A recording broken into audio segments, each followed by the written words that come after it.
Hi there, Aquarius. Welcome to your end of 2023 wrap up tarot reading. It's Rena here. Could say end of December, I guess, but this is going to be a little bit different type of spread looking at 2024, just a mini kind of a reading, so to speak.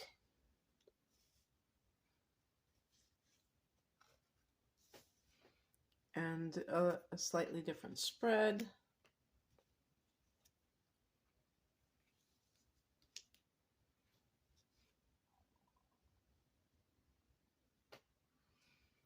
Well, that's nice. All right. We have some nice cards here. This is you going into the new year, the High Priestess, which is a very spiritual card.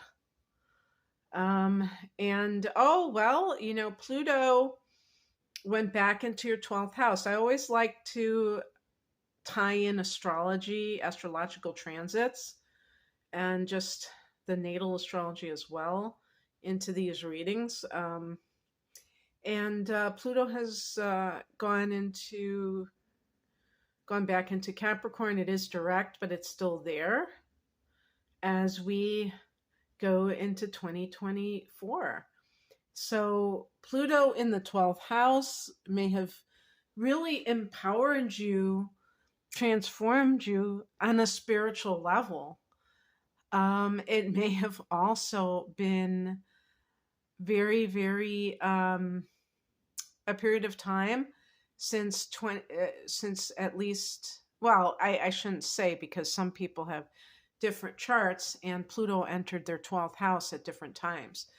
But we'll just say that Pluto entered Aquarius, Capricorn in 2008. So if you think about the last 15 years, what has happened, what has transpired, and how has it impacted you? The truth is that depending on what your ascendant is, well, actually, this is supposed to be for Aquarius sun signs in particular, so let's not even get caught up in that. But I'm just talking about using astrology to look at some of the trends that have been occurring in your life, Aquarius, and and so Pluto in Capricorn is definitely one of those things that can cause a person to do some serious soul searching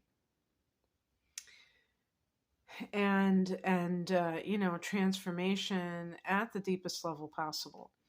So some lessons that you've learned, these cards flanking: Ace of Pentacles, a new job. For some people, if you quit your job in 2023 to get another job because you were like, this is, my job sucks, and you walked right back into the frying pan, or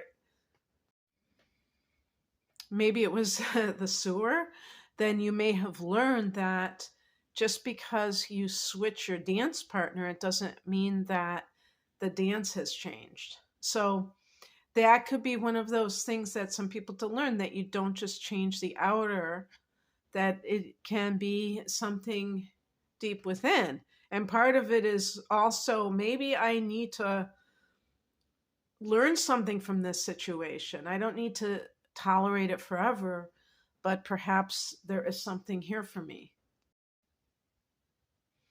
And if you received some kind of money that was like a windfall, which the Ace of Pentacles can be as well, it may have been something that really taught you something. I mean, there are so many things that could happen.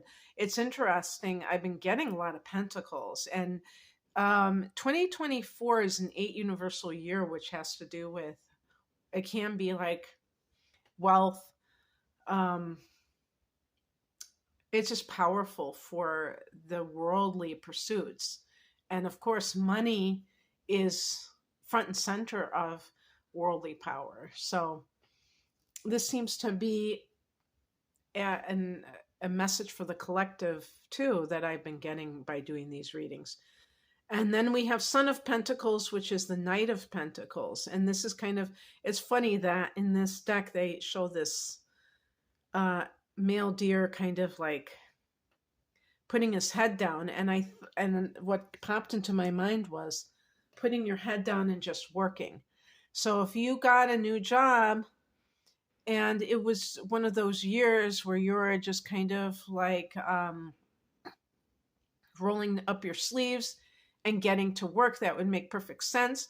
You have Saturn and Pisces in your second house of earned income, Aquarius. So that makes perfect sense that you're laying down financial foundations, some of you.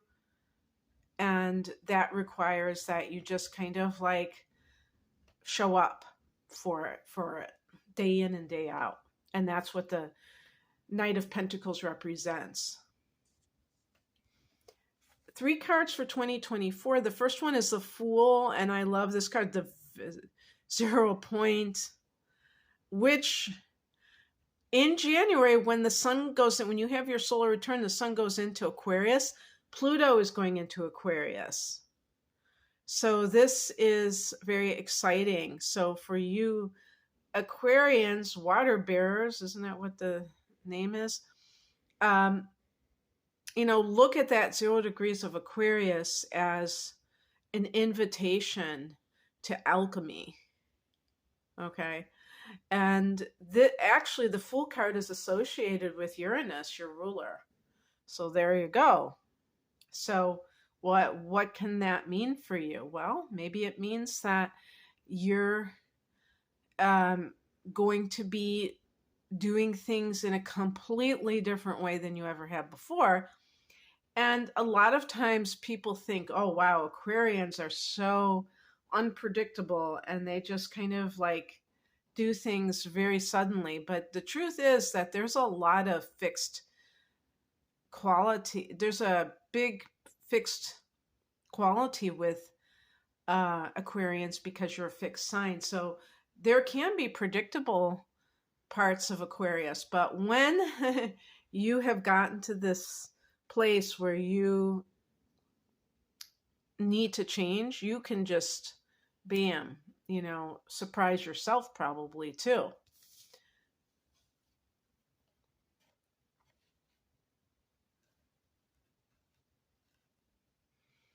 The Hangman.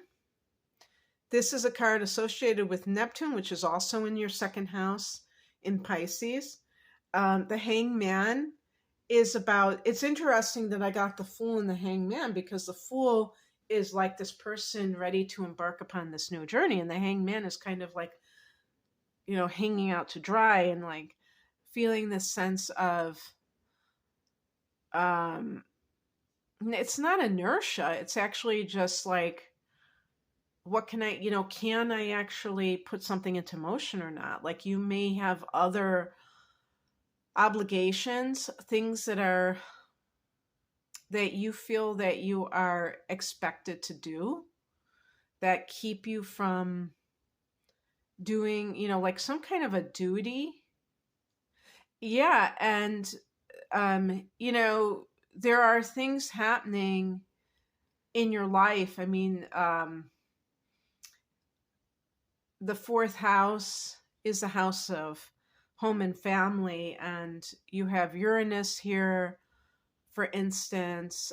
Jupiter's here until May, but Uranus in particular, which is your ruler, is all about things kind of like suddenly occurring. So there could be things with your home front that are kind of on shaky ground.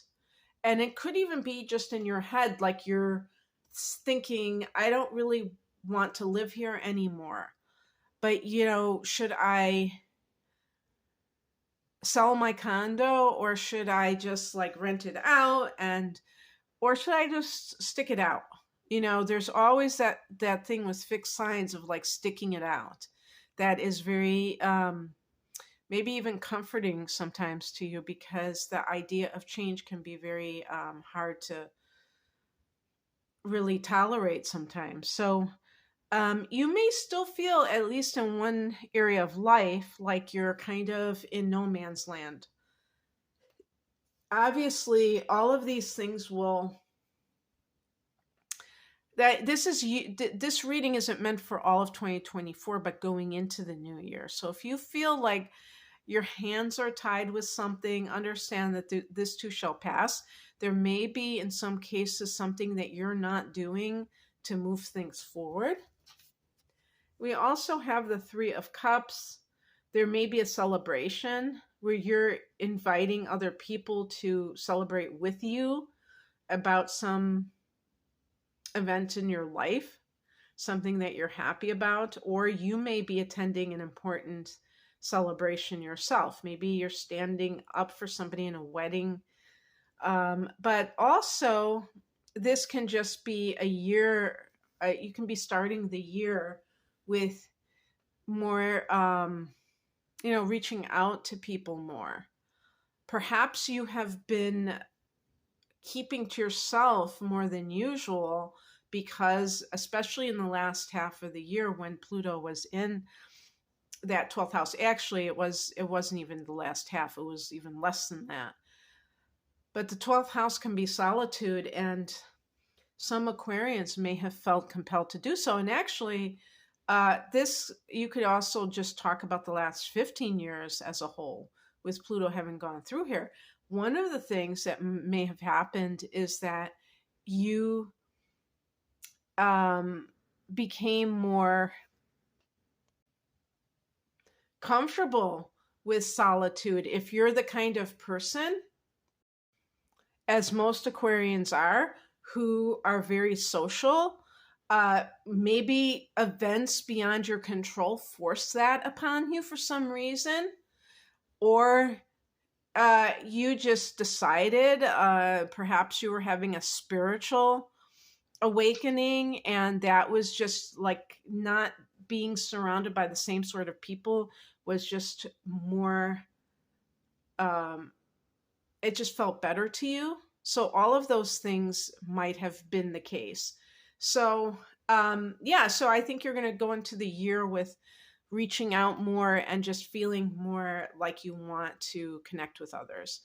All right, that's what I have for you, Aquarius. I hope that this resonated. If you would like a private reading, the link is below. Take care. Bye.